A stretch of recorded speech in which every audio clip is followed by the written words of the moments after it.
Class 11th के सभी विद्यार्थियों लीजिए, यहाँ पर अपन फिजिक्स के पेपर का पूरा सॉल्यूशन देख लेते हैं। ठीक है, पूरे 70 के 70 नंबर का पूरा सॉल्यूशन मैं बताऊंगा आपको। देख सकते हैं यहाँ पर ये सेट ए, बता दीजिएगा आपके पास में किस तरह का पेपर आया हुआ है। देखिए, यदि दी गई भौतिक राशियों में से कौन सी मूल राशि नहीं है, देखिएगा वह आवेश जो होता है ना, आवेश, ठीक है, ये आपका मूल राशि नहीं है। वेग समय ग्राफ द्वारा समय अक्ष से घिरा क्षेत्रफल जो है व्यक्त करता है।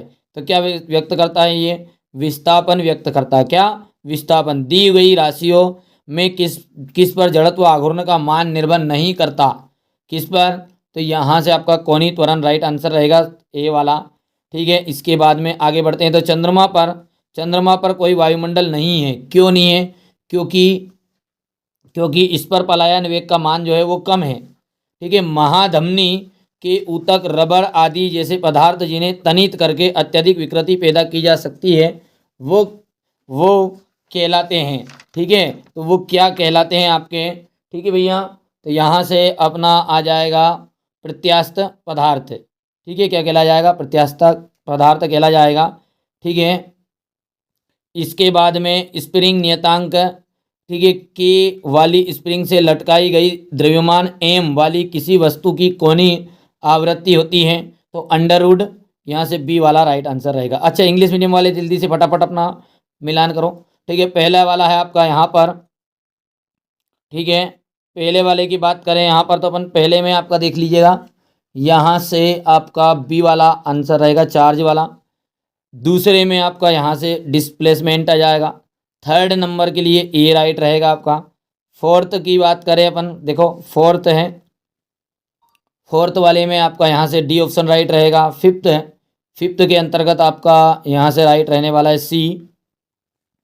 सिक्स में आपका यहाँ से आ जाएगा बी।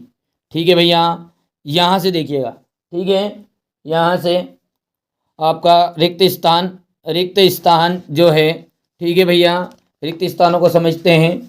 ठीक है भैया, तो पहला देखिए, किसी तनित तार में पार्श्विक विकृति एवं अनुदैर्ध्य विकृति का जो अनुपात है, वो अनुपात क्या कहलाता है? पाइसन अनुपात। पाइसन अनुपात। ठीक है, यानी कि पॉइसन रेटियो। Poisson ratio. ठीक है भैया, यहाँ से। ठीक है भैया, अच्छा दूसरा क्या कह रहा है? दूसरा कह रहा है आपका, ठीक है, दूसरा क्या कह रहा है हमारा? ठीक है, दूसरा हमारा हो गया यहाँ पर, देखिए, किसी सेकेंड पेंडुलम का आवर्तकाल कितना होता है? 2 सेकेंड होता है, 2 सेकेंड। ठीक है, थर्ड वाले की बात करें तो स्थिर तरंगे जो होती है ऊर्जा का स्थानांतरण नहीं करती है। रेखीय संवेग का आघूर्ण जो होता है वो कोणीय संवेग कहलाता है। कोणीय संवेग कहलाता है। ठीक है, अगला क्या है हमारा यहाँ पर? प्रक्षेप्य गति प्रक्षेपण कोण थीटा एवं 90 माइनस थीटा के लिए समान रहता है। ठीक है, क्या रहेगा? तो सीमा यानी कि रेंज समान रहती है, उसकी रेंज। चलिए, प्लेग स्थिरांक हो गया। चलिए इंग्लिश मीडियम वाले बच्चे तो कर लेंगे, कोई इशू नहीं है इसमें। चलिए यहाँ पर अपन देखते हैं सही जोड़ी।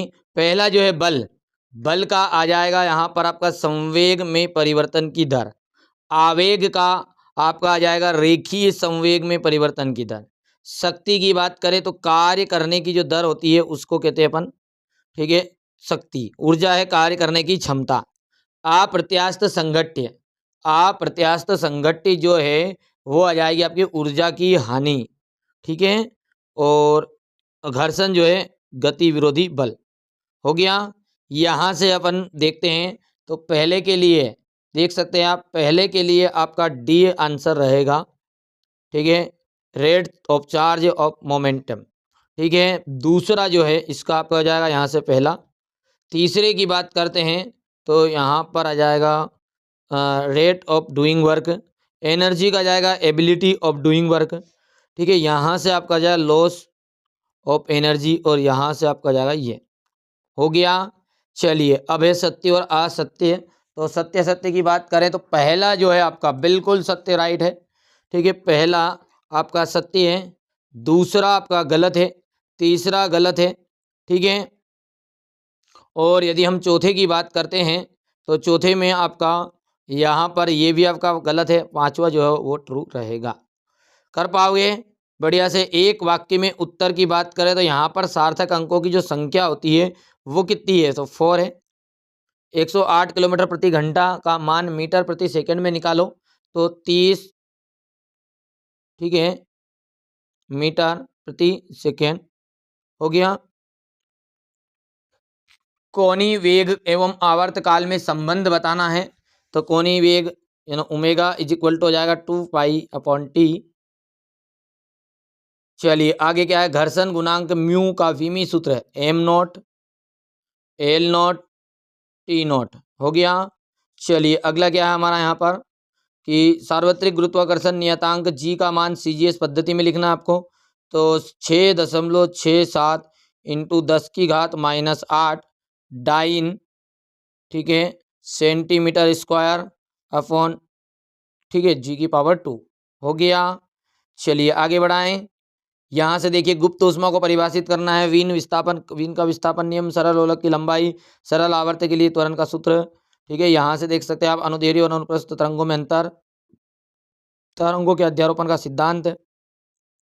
इस तरीके से पूरा पेपर था, ये आपका मैंने बता दिया है, ठीक है, सॉल्यूशन के साथ। आप तो बताइए आपका इंग्लिश का कौन सा सेट आपके पास आया है, फिजिक्स में यदि यही पेपर आया हुआ है तो बताइएगा, यदि कोई अलग से कोई चीज़ें आपके पास आई हुई है तो बता दीजिएगा आपके लिए, ठीक है। बिल्कुल जो कहोगे वो चीज़ें प्रोवाइड करवा दूंगा। एप्लीकेशन को इंस्टॉल कर लेना है, ऐप को इंस्टॉल करना है, ठीक है, ऐप को, ठीक है, अपने ऐप को प्ले स्टोर से इंस्टॉल कर लो, उसमें पूरा सब कुछ डाल दूंगा, डरना मत, तुम तो जिला का नाम बताना। चलिए पहली बार है चैनल पे सब्सक्राइब करना। इंग्लिश के अभी मैं आपको क्वेश्चन पेपर प्रोवाइड कराने वाला हूँ, ठीक है, प्लेलिस्ट को चेकआउट कर लीजिएगा।